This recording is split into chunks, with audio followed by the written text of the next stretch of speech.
Assalamualaikum warahmatullahi wabarakatuh. Perkenalkan, nama saya Puspita Marani Hasan dengan NIM S1S1218083 dari kelas Ganjil.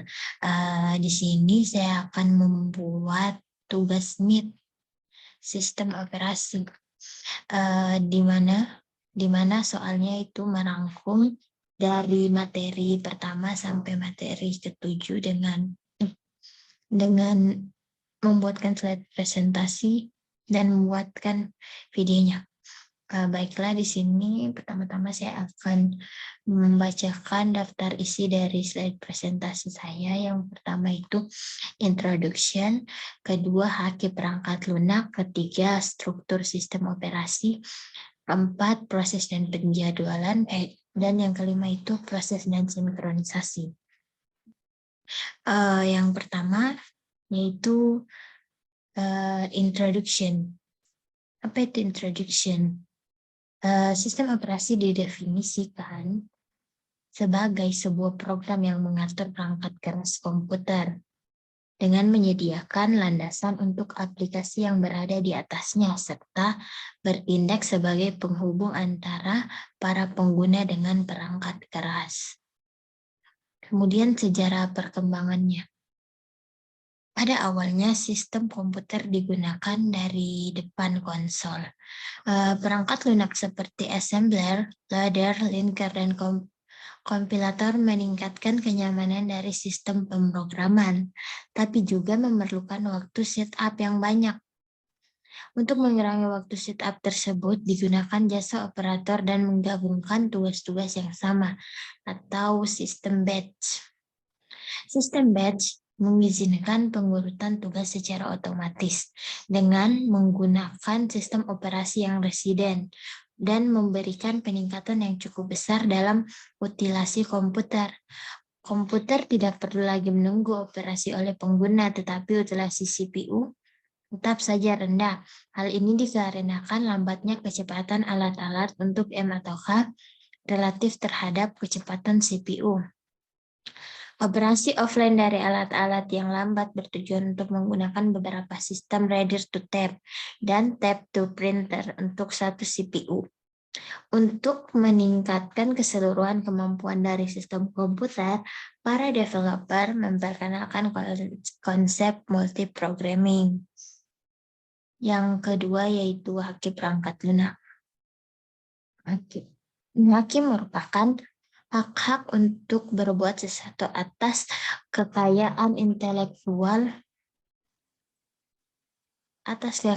intelektual tersebut yang diatur oleh norma-norma atau hukum-hukum yang berlaku.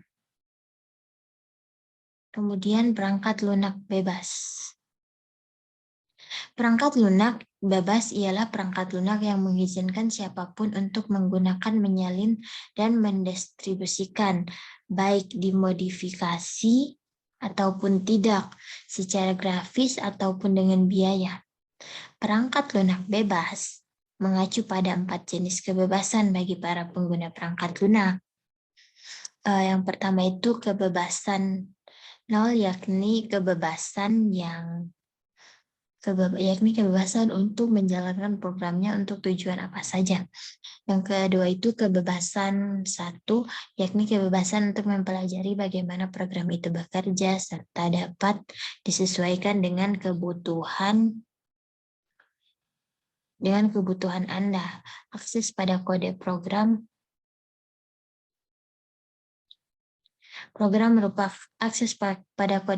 merupakan suatu prasyarat. Kemudian kebebasan 2, yakni kebebasan untuk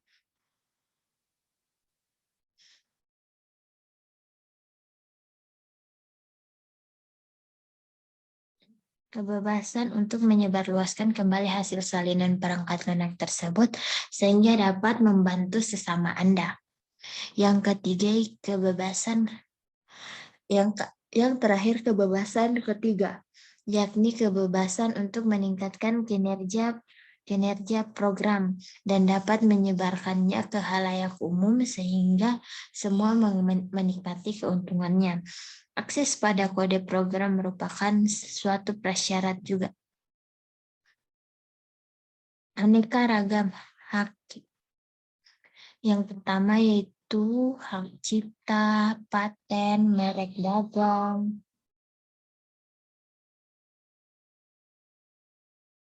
rahasia dagang, servis mark, desain industri, desain tata letak sirkuit terpadu, dan indikasi geografis. Yang kedua itu lisensi perangkat lunak.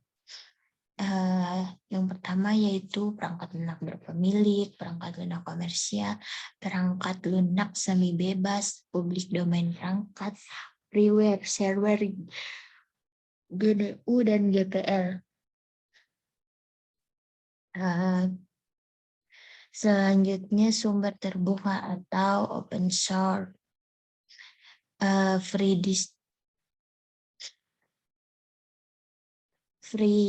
redistribution, source code, private wars, integrity on the order source code, no discrimination against person or groups, no discrimination against fields or group, dan lain-lain. Copyleft. Copyleft ini adalah plesetan dari copyright atau hak cipta. Copyleft merupakan PLB yang turunannya tetap merupakan PLB. Contoh lisensi copyleft ialah GNU dan GPL, General Public License. Perangkat lunak copylifted merupakan perangkat lunak bebas yang ketentuan pendistribusinya tidak memperbolehkan untuk menambah batasan-batasan tambahan jika mendistribusikan atau memodifikasi perangkat lunak tersebut. Ilustrasi lisensi GNU atau GPL bukan merupakan satu-satunya lisensi copyleft. Terdapat banyak lisensi lainnya seperti lisensi Apache, lisensi artistik, lisensi FreeBSD, lisensi Open LDAP, serta masih banyak lisensi lainnya. Kemudian tantangannya itu terdapat 4. Yang pertama itu perangkat keras rahasia, pustaka tidak bebas, paten perangkat lunak, dan dokumentasi bebas. Yang ketiga itu struktur sistem operasi. Struktur sederhana. Pada awalnya, sistem operasi dimulai sebagai sistem yang kecil, sederhana, dan terbatas. Lama-kelamaan, sistem operasi semakin berkembang menjadi suatu sistem yang lebih besar dari awalnya. Dalam perkembangannya, ada sistem yang terstruktur dengan baik dan ada juga yang baik dan yang kurang baik. Contoh sistem yang terstruktur kurang baik adalah MS-DOS. Struktur berlapis. Lapisan-lapisan sistem operasi adalah suatu abstraksi dari enkapsulasi sekumpulan struktur data dalam sistem operasi. Lapisan-lapisan yang berada di atas bisa mengakses operasi-operasi yang tersedia di lapisan-lapisan bawahnya.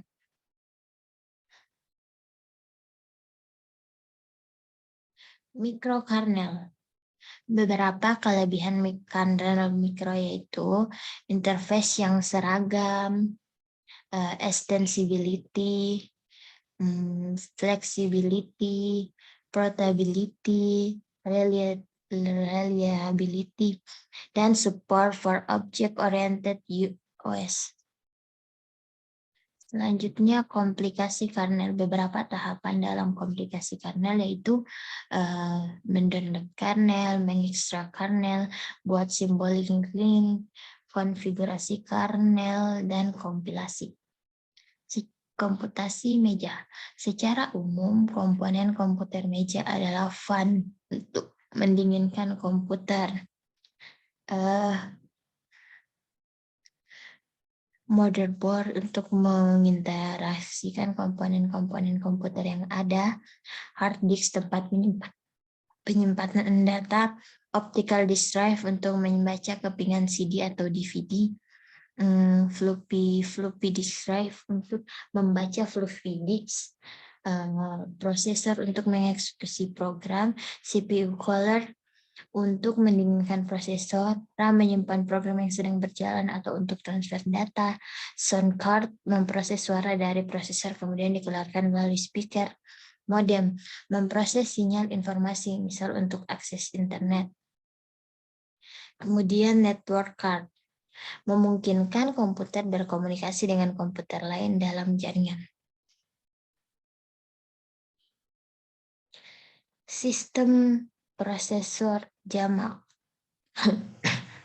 Menurut Silberschatz dan kawan-kawan, keuntungan sistem prosesor jamak adalah satu, peningkatan throughput karena lebih banyak proses atau thread yang dapat dijalankan. Yang kedua, meningkatkan adalah peningkatan jumlah pekerjaan yang dapat dilakukan dalam waktu tertentu. Lebih ekonomis daripada sistem dengan banyak proses tunggal karena bisa berbagi memori, storage, dan power supply. Yang ketiga, peningkatan kehandalan. Jika pekerjaan terbagi rata, maka kegagalan salah satu prosesor masih ditanggulangi oleh prosesor-prosesor yang lain. Memang performa menurun menjadi lebih lambat, tetapi tetap berjalan. Fenomena ini disebut graceful gradation. Sementara sistem yang memiliki sifat graceful gradation ini disebut sebagai sistem yang fault toleran. Selanjutnya sistem terdistribusi. Keuntungannya itu source sharing. Suatu komputer bisa mengakses sumber daya yang ada di komputer lain. Yang kedua, computation speed up. Jika suatu proses komputasi bisa dipecah-pecah menjadi sejumlah bagian yang berjalan secara konkuren, bagian-bagiannya bisa terbagi dalam komputer-komputer yang ada. Yang ketiga, reliability. Jika suatu komputer mengalami kegagalan, maka secara keseluruhan sistem masih tetap berjalan. Communication, karena satu komputer terhubung dengan komputer-komputer lainnya, sangat dimungkinkan terjadi pertukaran informasi. Yang ketiga, sistem Terluxter. Absolute scalability adalah mungkin untuk menciptakan sistem terkluster yang jauh lebih powerful daripada satu komputer standalone yang terbesar sekalipun.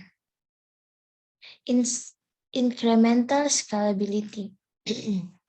Cluster diatur sedemikian rupa sehingga bisa di-upgrade sedikit demi sedikit sesuai dengan kebutuhan tanpa harus mengupgrade keseluruhan sistem sekaligus secara besar-besaran. Yang ketiga itu high availability, karena setiap komputer yang tergabung adalah standalone atau mandiri, maka kegagalan salah satu komputer tidak menyebabkan kegagalan sistem. Yang terakhir yaitu superior price atau performance. Dengan konfigurasi yang tepat dimungkinkan untuk membangun sistem yang jauh lebih powerful atau sama dengan komputer standalone dengan biaya yang lebih rendah. Kemudian sistem terdistribusi. Keuntungannya resource.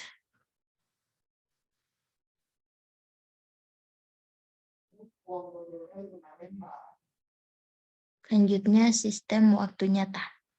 Suatu sistem dikatakan real time jika dia tidak hanya mengutamakan ketepatan pelaksanaan instruksi atau tugas, tapi juga interval waktu tugas tersebut dilakukan. Dengan kata lain, sistem real time adalah sistem yang menggunakan deadline, yaitu pekerjaan harus selesai dalam jangka waktu yang tertentu. Sementara itu, sistem yang tidak real time adalah sistem di mana tidak ada deadline, walaupun tentunya respon yang cepat atau performa yang tinggi tetap diharapkan. Aspek lainnya berupa beberapa sistem berikut. Yang pertama, sistem multimedia, handal, sistem berkas, bandwidth, waktu nyata, embedded system, komputasi berbasis jaringan, PDA, dan telepon seluler, dan smart card. Yang keempat yaitu proses dan penjadwalan. Yang pertama yaitu pada proses dan penjadwalan ini terbagi beberapa lagi materinya. Yang pertama yaitu konsep proses. Konsep proses. Proses didefinisikan sebagai program yang dieksekusi. Menurut Silberschatz, proses tidak hanya sekedar suatu kode program, teks atau taxation, melainkan meliputi beberapa aktivitas yang bersangkutan seperti program center atau stack. Diagram status proses. Berikut ini adalah diagramnya. Mulai dari new, kemudian siap, kemudian dijalankan, dan terinterupt, kemudian ada dari jalan terinterupt langsung ke siap, kemudian dari jalan atau run, kemudian ke wait atau tunggu, kemudian IO or event completion, kemudian ke ready lagi, kemudian scheduler dispatch, kemudian jalan, kemudian exit selesai atau terminate deh. Proses control back. Berikut ini adalah contoh tabelnya, yaitu dari proses control back. Contoh diagramnya ya, terdapat pointer dan proses state, proses number, program center, register, memory limits, list of open files, dan seterusnya. Kemudian pembentukan proses. Sebuah proses dibuat melalui sistem call create process yang membentuk proses turunan child proses yang dilakukan oleh proses induk atau parent proses. Proses turunan tersebut juga mampu membuat proses baru sehingga semua proses ini pada akhirnya membentuk pohon proses. Ketika sebuah proses dibuat, maka proses tersebut dapat memperoleh sumber daya seperti waktu CPU, memori, berkas, atau perangkat MK. Fungsi fork.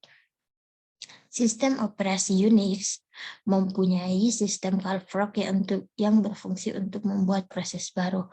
Proses yang memanggil sistem call fork ini akan dibagi menjadi dua, proses induk dan proses turunan yang identik. Proses induk dan turunan independen satu sama lain dan berjalan bersamaan. Selanjutnya, terminasi proses. Suatu proses diterminasi ketika proses tersebut telah selesai mengeksekusi perintah terakhir atau terminasi dengan sengaja oleh proses lain. Biasanya proses induk melakukan terminasi sengaja pada turunannya. Alasan terminasi tersebut seperti yang pertama itu turunan melampaui penggunaan sumber daya yang telah dialokasikan. Dalam keadaan ini, proses induk perlu mempunyai mekanisme untuk memeriksa status turunannya. Selanjutnya, taks yang ditugaskan kepada turunan tidak lagi diperlukan. Dan terakhir, proses induk selesai dan sistem proses tidak mengizinkan proses turunan untuk tetap jalan. Jadi semua proses turunan akan berakhir pula. Hal ini disebut cascading termination. Setiap proses memiliki identitas proses yang isinya berupa yang pertama, kedua credentials, yang ketiga personality. Selanjutnya yang materi ke B yaitu concept trait. Multi-threading. Di multi-threading ini terdapat keuntungannya yaitu yang pertama responsif. Aplikasi interaktif menjadi tetap responsif meskipun sebagian dari program yang sedang diblok atau melakukan operasi lain yang panjang. Kedua, berbagi sumber daya. Keuntungannya adalah mengizinkan sebuah aplikasi untuk mempunyai beberapa thread yang berbeda dalam lokasi memori yang sama. Yang ketiga, ekonomis. Pembuatan sebuah proses memerlukan pengalokasian memori dan sumber daya. Yang keempat, utilisasi arsitektur multiproses. Sangat meningkat pada arsitektur multiproses di mana setiap thread dapat berjalan secara paralel di atas prosesor yang berbeda. Kemudian model. Model ini terbagi menjadi 3, yaitu model many-to-one, kedua model one-to-one, ketiga model many-to-many.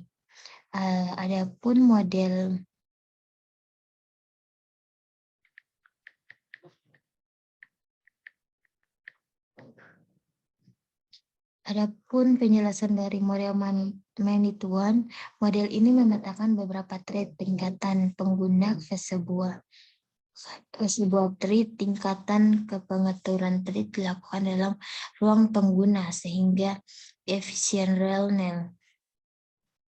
Kedua, model bantuan. Model ini memetakan setiap thread tingkatan pengguna ke setiap thread. Ia menyediakan lebih banyak konkurensi dibandingkan model many-to-many. Keuntungannya sama dengan keuntungan thread kernel. Yang ketiga, model many-to-many. Model ini multiplex banyak thread tingkatan pengguna ke thread kernel yang jumlahnya sedikit atau sama dengan tingkatan pengguna. Keuntungan dari sistem ini ialah kernel thread yang bersangkutan dan berjalan secara paralel pada multiprosesor. Pustaka thread. Pustaka thread bertugas untuk menyediakan API untuk programmer dalam menciptakan dan memanage thread. Ada 2 cara dalam mengimplementasikan pustaka thread ini, yaitu menyediakan API dalam level pengguna tanpa dukungan dari kernel sehingga pemanggilan fungsi tidak melalui sistem call. Dan yang terakhir, menyediakan API di level kernel yang didukung secara langsung oleh sistem operasi. Kemudian pembatalan thread. Thread cancellation ialah pembatalan thread sebelum tugasnya selesai.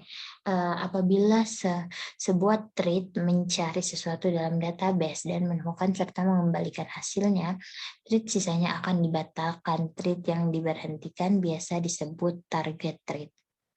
Pemberian target thread dapat dilakukan dengan 2 cara juga. Yang pertama, asynchronous cancellation. Suatu thread seketika itu juga membatalkan target thread. Yang kedua, deferred cancellation. Suatu thread secara periodik memeriksa apakah ia harus batal. Cara ini memperbolehkan target thread untuk membatalkan dirinya secara terurut. Kemudian thread pause. Keuntungan thread pause adalah biasanya lebih cepat untuk melayani permintaan dengan thread yang ada dibandingkan menunggu thread baru dibuat. Kemudian thread pause membatasi jumlah thread yang ada pada suatu waktu. Kemudian penjadwalan thread. Untuk menjadwalkan thread, sistem dengan model multi-threading many-to-many atau many-to-one menggunakan yang pertama, proses constellation scope atau PCS. Pustaka thread menjadwalkan thread pengguna untuk berjalan pada LWP, lightweight proses yang tersedia. Kedua, sistem concession scope SCS. SCS berfungsi untuk memilih satu dari banyak thread kemudian menjadwalkannya ke satu thread tertentu, CPU atau kernel. Terus materi yang ketiga yaitu thread Java.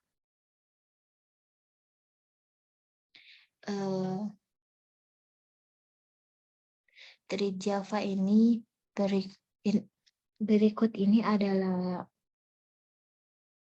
contoh status thread-nya, contoh diagram status thread-nya mulai dari start, kemudian di run. Di sini ada yang mulai dari new statement-nya sini start, kemudian di runnable, kemudian sleep atau request, dan sampai ke exist run atau dead. Selanjutnya, pembentukan thread. Ini adalah contoh dari tabel pembentukan thread. Yang pertama yaitu class Coba thread extended thread.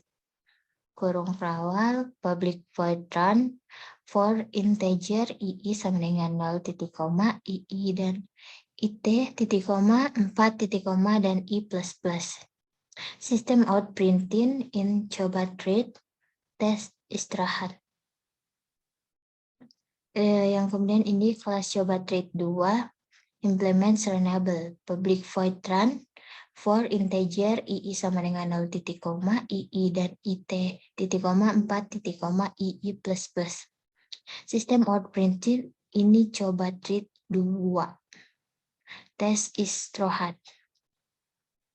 Kemudian contohnya yang pembentukan thread ini adalah public class test. Public static void main string art. Thread T1 sama dengan neo coba thread 1, thread T2 sama dengan neo coba thread 2. T1 start, T2 start for integer ii sama dengan 0 titik koma ii dan integer 8 ii plus plus. Sistem out printing thread utama istirahat. Public static void istirahat integer tunda try thread sleep tunda kali 100 catch interrupted expression F. Selanjutnya penggabungan thread.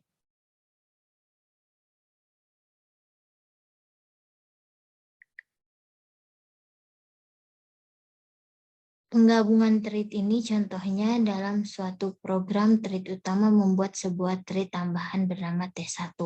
T1 join catch interrupted expansion I.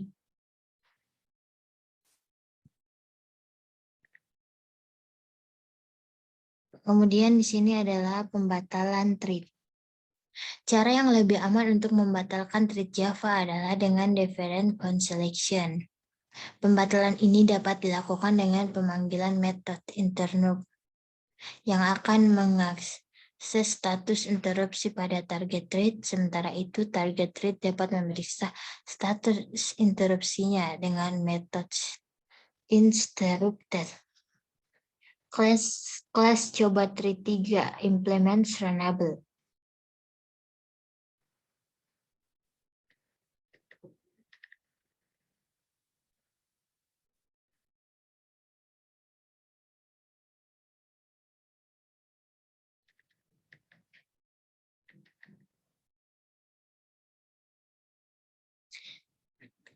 Kelas coba thread 3 implements runnable public void run while true system out print 1 thread current thread interrupted check status break. Status thread dari kelas coba thread 3 dapat diinterupsi sebagai kode berikut.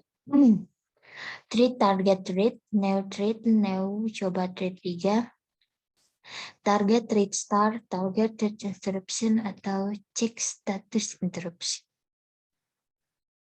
JVM. Setiap program Java dijalankan Java Virtual Machine. Artinya program Java dapat dijalankan di platform manapun selama platform tersebut mendukung JVM. Umumnya JVM ini diimplementasikan di bagian atas suatu host operation system untuk memungkinkan JVM untuk menyembunyikan detail implementasi dari sistem operasi tersebut. APK thread dalam Java. Salah satu kemungkinan keluaran program tersebut adalah sebagai berikut. Yang pertama thread utama, ini coba thread 1, ini coba thread 2, thread utama. Ini coba thread 2, thread utama. Ini coba thread 1, ini coba thread 2, dan seterusnya. Kemudian materi selanjutnya itu D, konsep penjadwalan. Di sini terdapat siklus, contoh siklus dari BRAS, CPU, M, ataukah. Ini adalah contoh siklusnya dari siklus BRAS, CPU, atau M, ataukah. Kemudian penjadwalan preemptif dan non-preemptif. Penjadwalan preemptif mempunyai arti kemampuan sistem operasi untuk memberhentikan sementara proses yang sedang berjalan untuk memberi ruang kepada proses yang prioritasnya lebih tinggi. Penjadwalan ini bisa saja termasuk penjadwalan proses atau ataukah penjadwalan preemptif memungkinkan sistem untuk lebih bisa menjamin bahwa setiap proses mendapat sebuah slice waktu operasi. Sedangkan penjadwalan non-preemptif ialah salah satu jenis penjadwalan di mana sistem operasi tidak pernah melakukan konteks switch dari proses yang sedang berjalan ke proses lainnya. Dengan kata lain, proses yang sedang berjalan tidak bisa diinterrupt. Selanjutnya, dispatcher. Komponen yang lain yang terlibat dalam penjadwalan CPU adalah dispatcher. Dispatcher adalah modul yang memberikan kontrol CPU kepada proses yang sedang terjadwal. Fungsinya adalah context switching, switching to share mode dari kernel mode, lompat, kemudian yang terakhir lompat dari suatu bagian di program share untuk mengulang program. Kriteria, kemudian kriteria penjadwalan. Yang pertama CPU utilization, throughput, turnaround time, waiting time, response time, fairness, dan efisiensi. Selanjutnya yang E, algoritma penjadwalan. Macam-macam algoritma. Yang pertama, first come first serve. Algoritma ini mendahulukan proses yang lebih dulu datang. Kelemahannya, waiting time rata-ratanya cukup lama. B, shortest job first. Algoritma ini mendahulukan proses dengan CPU berat terkecil sehingga akan mengurangi waiting time rata-rata. Yang C, priority scheduling. Algoritma ini mendahulukan prioritas terbesar. Kelemahannya, prioritas kecil tidak mendapat jatah CPU. Hal ini dapat diatasi dengan aging atau semakin lama menunggu, prioritas semakin tinggi. Kemudian yang D, round robin. Algoritma ini menggilir proses-proses yang ada di antrian dengan jatah time quantum yang sama. Jika waktu habis, CPU dialokasikan ke proses selanjutnya. Multi-level queue. Algoritma ini membagi beberapa antrian yang akan diberi prioritas berdasarkan tingkatan. Tingkatan lebih tinggi menjadi prioritas utama. Multi-level feedback queue pada dasarnya sama dengan multi-level queue yang memberikannya adalah pada algoritma ini diizinkan untuk pindah antrian. FCFS, first come first served. Contoh berikut ini terdapat proses pada sebuah CPU dan AT dan BT-nya masing-masing. Gambarkanlah Gantt chart dan tentukan rata-rata waktu tunggu dengan algoritma FCFS. Ini sudah terdapat proses arrival time atau AT, burst time, dan BT. Pada P1 arrival time-nya 0, AT-nya 0, dan BT-nya 12, P2 AT-nya 2, BT-nya 8, P3 AT-nya 3, BT-nya 5, P4 arrival time-nya 5, burst time-nya 2, P5 arrival time-nya 9, dan burst time-nya itu 1. Kemudian ini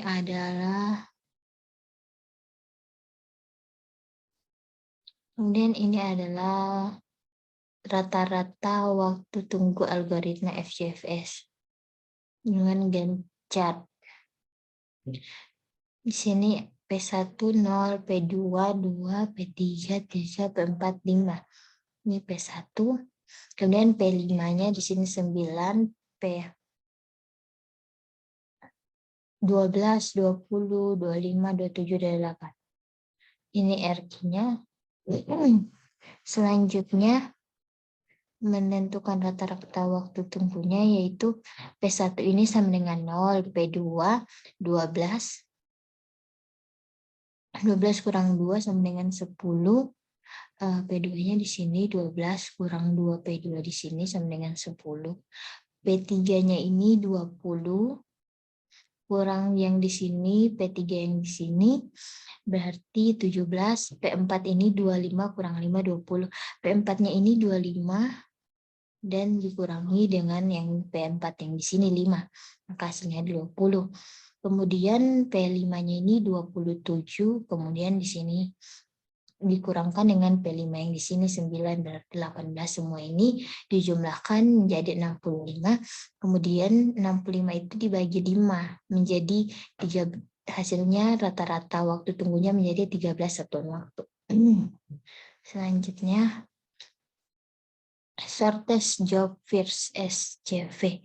Berikut ini terdapat proses sebuah CPU dengan AT dan BT-nya masing-masing. Gambarkanlah Gantt chart dan tentukan rata-rata waktu proses dengan algoritma SJF non-preemptive.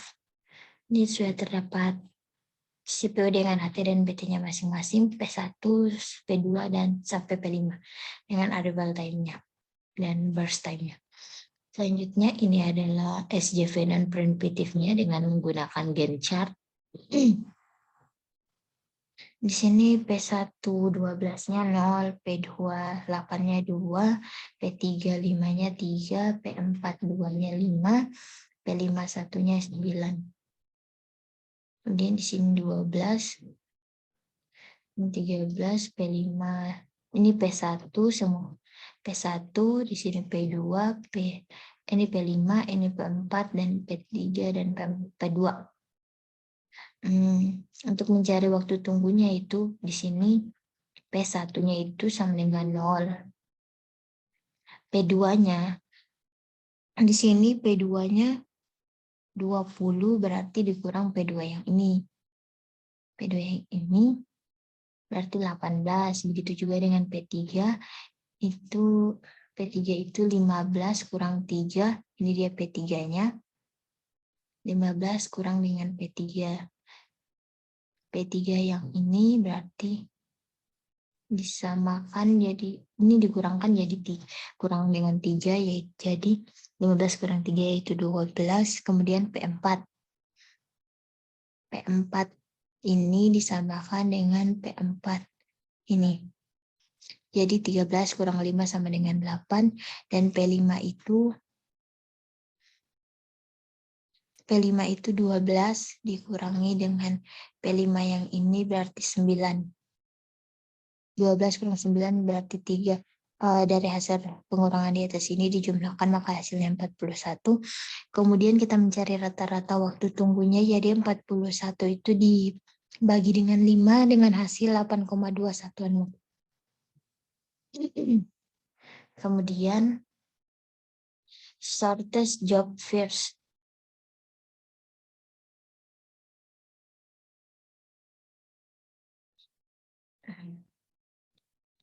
Berikut ini terdapat sebuah CPU dengan AT dan base masing-masing. Di sini kita akan gambarkan Gantt chart dan tentukan rata-rata waktu proses dan algoritma SJF preemptive-nya. Ini adalah soalnya proses AT dan BT-nya. Ini adalah Gantt chart-nya SJF preemptive. Di sini ada dari P1, P2, P3, dan seterusnya. Nah, langsung saja kita untuk mencari rata-rata waktu tunggunya yaitu P1-nya ini 0 dijumlahkan P1 0 dijumlahkan menjadi kurang 18 kurang 2 yaitu 16. P2-nya itu 11 kurang 3 sama dengan 8, P3-nya itu 7 kurang 5, 7 kurang 5 sama dengan 2, P4-nya itu 5 kurang 5 sama dengan 0, P5-nya itu 10 kurang 9 sama dengan 1. Jadi jumlahnya dijumlahkan semua, maka hasilnya jadi 27. Kemudian kita untuk mencari rata-rata waktu tunggunya, kita akan 27 tadi hasil penjumlahan dibagi dengan 5. Hasilnya menjadi 5,4 satuan waktu. Selanjutnya priority scheduling.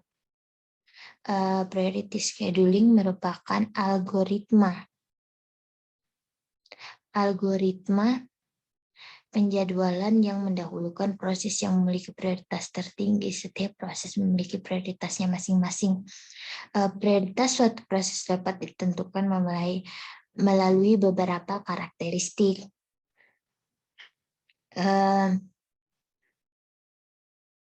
Antara lainnya itu time limit, memory requirement, akses file, perbandingan antara brush M atau K dengan CPU brush, dan tingkat kepentingan proses. Priority scheduling juga dapat dijalankan secara preemptif maupun non-preemptif. Pada preemptif, jika ada suatu proses yang baru datang memiliki prioritas yang lebih tinggi daripada proses yang sedang dijalankan, maka proses yang sedang berjalan tersebut dihentikan. Lalu CPU dialihkan untuk proses yang baru datang tersebut. Sementara itu, pada non-preemptif, proses yang baru datang tidak dapat mengganggu proses yang sedang berjalan, tapi hanya bisa diletakkan di depan queue. Kemudian round robin. Urutan kejadiannya, proses pertama terpilih. Proses kedua, timer diset untuk interrupt proses setelah 1 kuantum. Yang ketiga yaitu dispatcher disiapkan guna memilih proses berikutnya. Yang keempat, suatu proses masih berjalan pada akhir kuantum. Yang kelima, proses dipindahkan ke antrian pada posisi paling belakang. Kemudian ada juga setelah keempat tadi ternyata ada juga cabangnya menjadi 4B. Suatu proses sudah selesai sebelum 1 kuantum berakhir.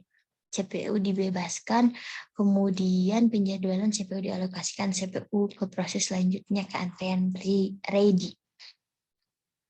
FIFO 0, 1, 2, 3, 4, 5, 6, 7, 8, 9, ABC. Multilevel queue. Dari gambar di samping, pengelompokan proses-proses berdasarkan prioritasnya, kemudian muncul ide untuk menganggap kelompok-kelompok tersebut sebagai sebuah antrian-antrian kecil yang merupakan bagian dari antrian keseluruhan proses yang sering disebut dengan algoritma multilevel queue.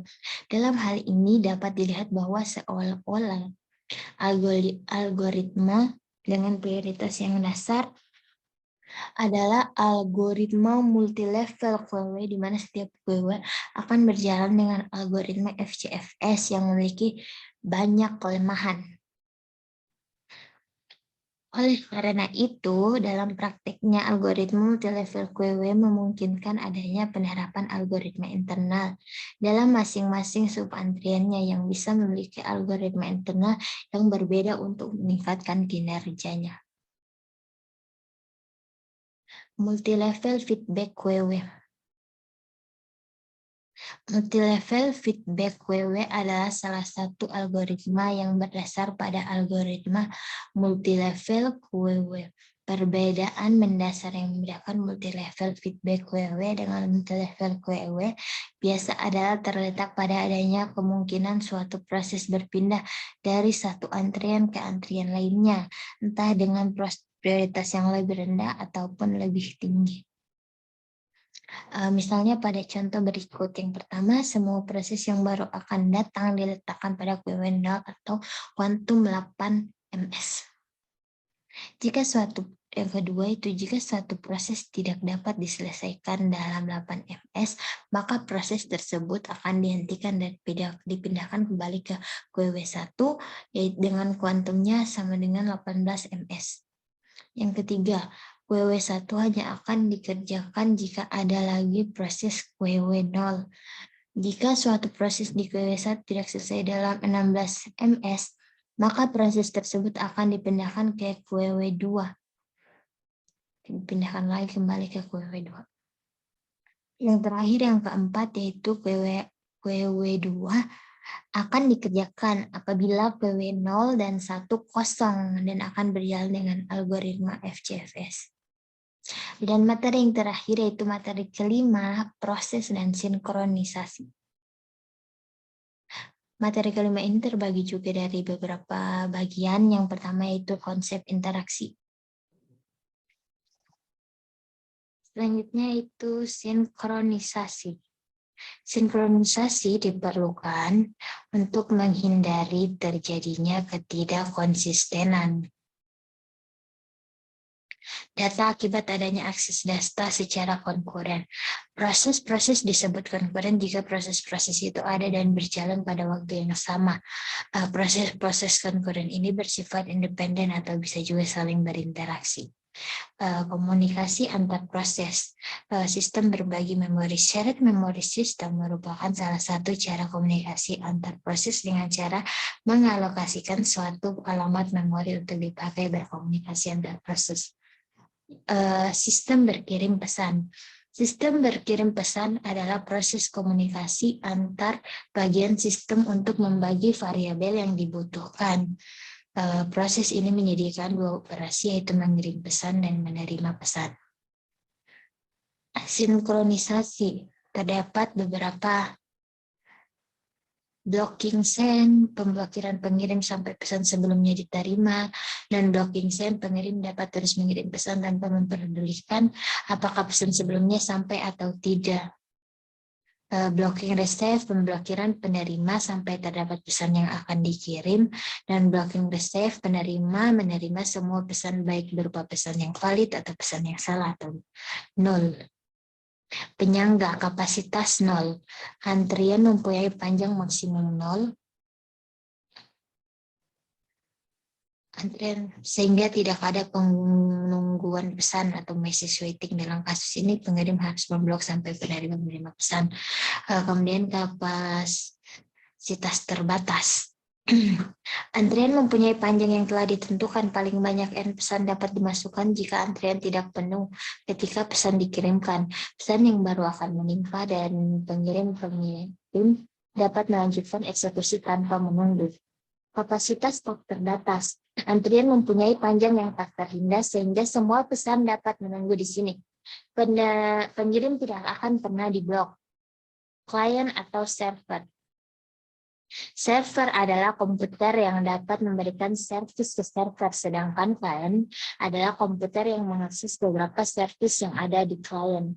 Ketika klien membutuhkan suatu servis yang ada di server, dia akan mengirim request kepada server lewat jaringan. Jika request tersebut dapat dilaksanakan, maka server akan mengirim balasan berupa servis yang dibutuhkan untuk saling berhubungan menggunakan software. Satu karakteristik server. Pasif, menunggu request, menerima request. Karakteristik klien aktif mengirim request dan menunggu dan menerima balasan dari server. RPC atau Remote Procedure Call. RPC adalah sebuah metode yang memungkinkan kita untuk mengakses sebuah prosedur yang berada di komputer lain. Deadlock dan starvation. Deadlock adalah suatu kondisi di mana dua proses atau lebih menunggu proses yang lain untuk melepaskan resource yang sedang dipakai. Starvation adalah kondisi yang biasanya terjadi setelah deadlock. Desinkronisasi. Race condition adalah suatu kondisi di mana dua atau lebih proses mengakses memori atau sumber daya pada saat yang bersamaan. Dan hasil akhir dari data tersebut tergantung dari proses mana yang terakhir selesai dieksekusi sehingga hasil akhirnya terkadang tidak sesuai dengan yang dikehendaki. Berikut ini adalah contoh race condition. Kemudian yang C, critical section. Critical section adalah segmen kode yang mengakses data yang digunakan proses secara bersama-sama yang dapat membawa proses itu ke bahaya race condition. Biasanya sebuah proses sibuk melakukan perhitungan internal dan hal-hal lainnya tanpa adanya yang menuju ke race condition pada sebagian besar waktu. Akan tetapi, biasanya setiap proses memiliki segmen kode di mana proses itu dapat mengubah variabel, mengupdate suatu tabel, menulis ke suatu file, dan lain-lainnya yang dapat membawa proses itu ke bahaya race condition. Ini adalah contoh ilustrasi critical section.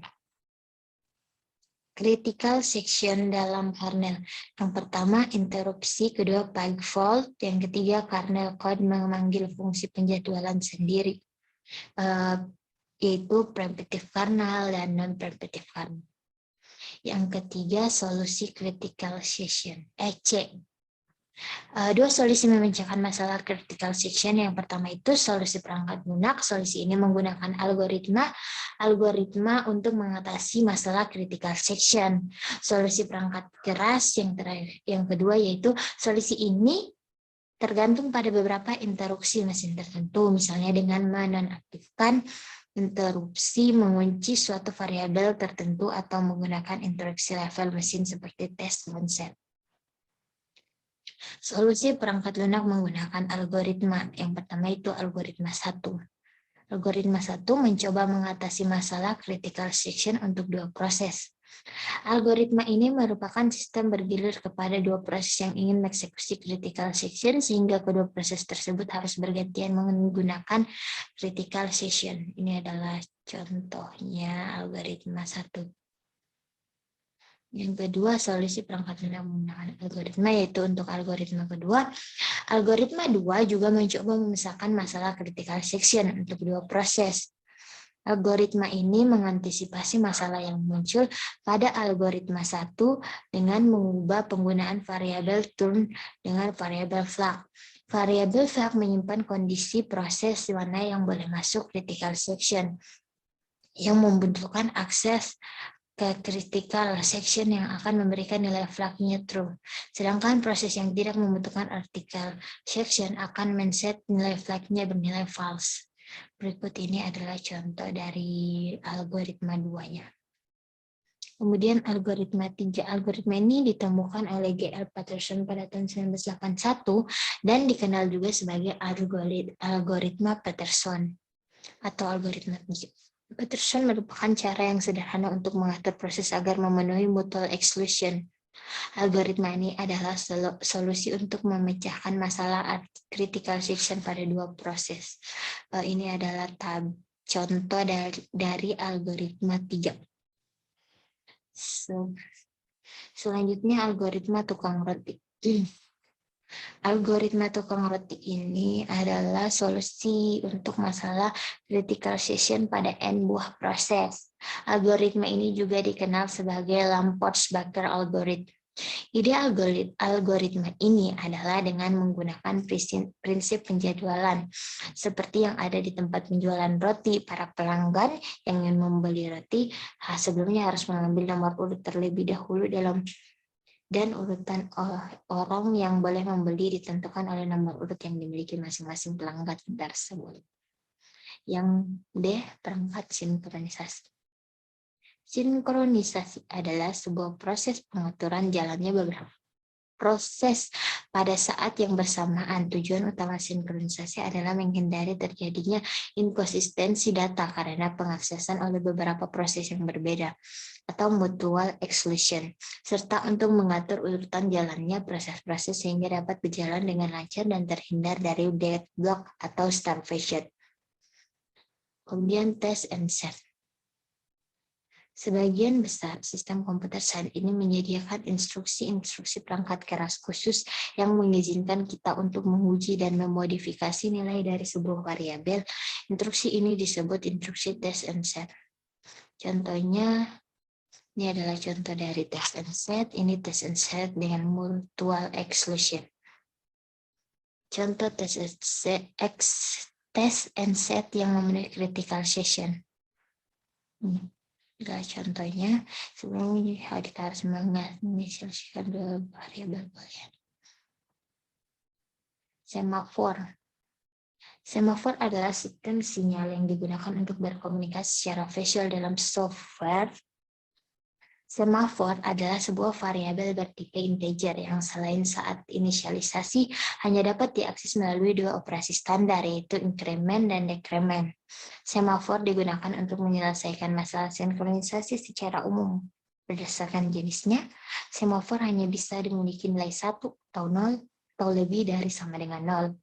Semafor ini memiliki dua jenis, yaitu binary semafor dan counting semafor. Fungsi semafor. Mutual exclusion. Sesuai dengan prinsip mutual exclusion, jika suatu thread sedang berada dalam critical section-nya, thread lain harus menunggu thread tersebut keluar dari critical section sebelum dapat masuk critical section-nya sendiri. Kemudian resource controller. Semafor menyimpan banyak resource yang tersedia. Saat thread ingin memakai resource, ia akan memanggil fungsi kunci. Resource masih tersedia, thread bisa langsung menggunakannya. Sebaliknya, jika semua resource sedang dipakai, thread tersebut harus menunggu. Setelah resource selesai dipakai, thread akan memanggil fungsi buka sehingga resource yang bebas bertambah. Sinkronisasi antar proses. Ada kalanya suatu thread memerlukan resource yang dihasilkan oleh thread lainnya. Oleh karena itu, dibutuhkan suatu mekanisme untuk mengatur urutan eksekusi thread. Mekanisme ini dilakukan dengan memanfaatkan semafor. Kemudian monitor. Monitor adalah suatu tipe data abstrak yang dapat mengatur aktivitas serta penggunaan resource oleh beberapa thread. Ide monitor pertama kali diperkenalkan oleh Carl Hoare dan Per Hansen pada awal 1970-an. Monitor terdiri atas data-data privat dengan fungsi-fungsi publik yang dapat mengakses data-data tersebut. Metode-metode dalam suatu monitor sudah dirancang sedemikian rupa agar hanya ada satu buah metode yang dapat bekerja pada suatu saat. Hal ini bertujuan untuk menjaga agar semua operasi dalam monitor bersifat mutual exclusion. Monitor Java, monitor JVM menggunakan dua jenis sinkronisasi, yaitu yang pertama mutual exclusion dan kedua itu cooperation. Baiklah, itu saja materi yang dapat saya sampaikan. Lebih dan kurangnya mohon dimaafkan. Billahi taufiq wal hidayah. Wassalamualaikum warahmatullahi wabarakatuh.